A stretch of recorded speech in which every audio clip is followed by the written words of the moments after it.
সুপ্রিয় শিক্ষার্থী, আপনাকে জানাই পুনরায় স্বাগতম। আজ আমরা রয়েছি ভোকাবুলারি শিখন সিরিজের পার্ট 9 এ।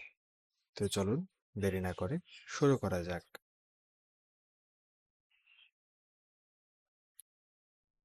ডিফিডেন্স অর্থ দ্বিধা। ডিফ দ্বারা ডেফিসিয়েন্সি এবং ফিডেন্স দ্বারা কনফিডেন্স পার্টটুকু আমরা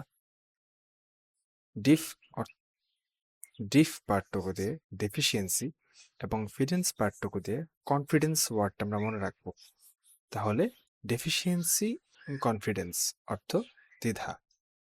যার নিজের কনফিডেন্সে ঘাটতি থাকে সেই নিজেকে দ্বিধা করে, অর্থাৎ ডিফিডেন্স অর্থ দ্বিধা। ডিফিউজ ছড়িয়ে পড়া। ডিফিউশন দ্বারা ব্যাপন বোঝায়, আর ব্যাপন মানে ছড়িয়ে পড়া। ডাইগ্রেস অপ্রাসঙ্গিক বিষয়ে আলোচনা করা। টাইগার শিকার করতে গিয়ে টাইগ্রেস দেখে লক্ষ্য বিচ্যুত হয়ে গেল। এই যে লক্ষ্য বিচ্যুত হওয়া বা অপ্রাসঙ্গিক বিষয়ে চলে যাওয়া, এটাই হচ্ছে ডাইগ্রেস হওয়া।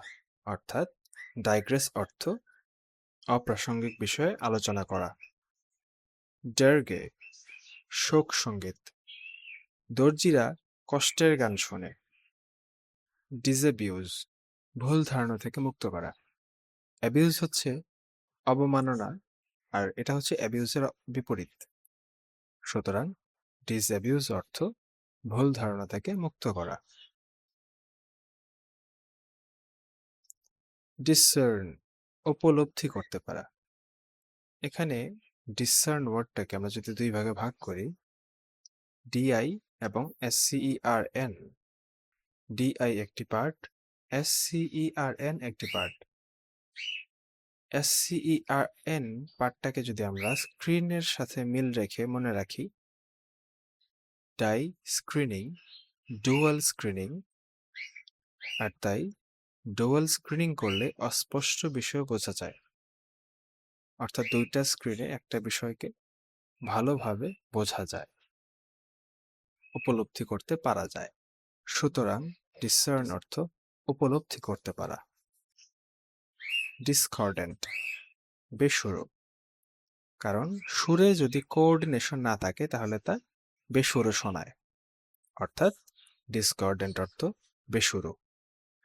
ডিসক্রেডিট দুর্নাম। ক্রেডিট অর্থ হচ্ছে সম্মান, এবং ক্রেডিটের বিপরীত ডিসক্রেডিট অর্থাৎ দুর্নাম। ডিসক্রিপেন্সি অসঙ্গতি বা পার্থক্য। রিলেট ইট টু ইনকনসিস্টেন্সি। ইনকনসিস্টেন্সি এবং ডিসক্রিপেন্সি এই দুইটা কাছাকাছি। ডিসক্রিট পৃথক। ক্রেটে জুসের বোতল পৃথকভাবে রাখা যায়।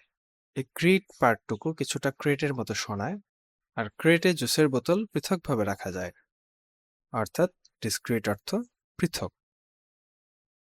আজ এ পর্যন্তই, দেখা হবে অন্য ভিডিওতে। ভালো থাকবেন, সুস্থ থাকবেন, ভালো করে পড়াশোনা করবেন। ধন্যবাদ।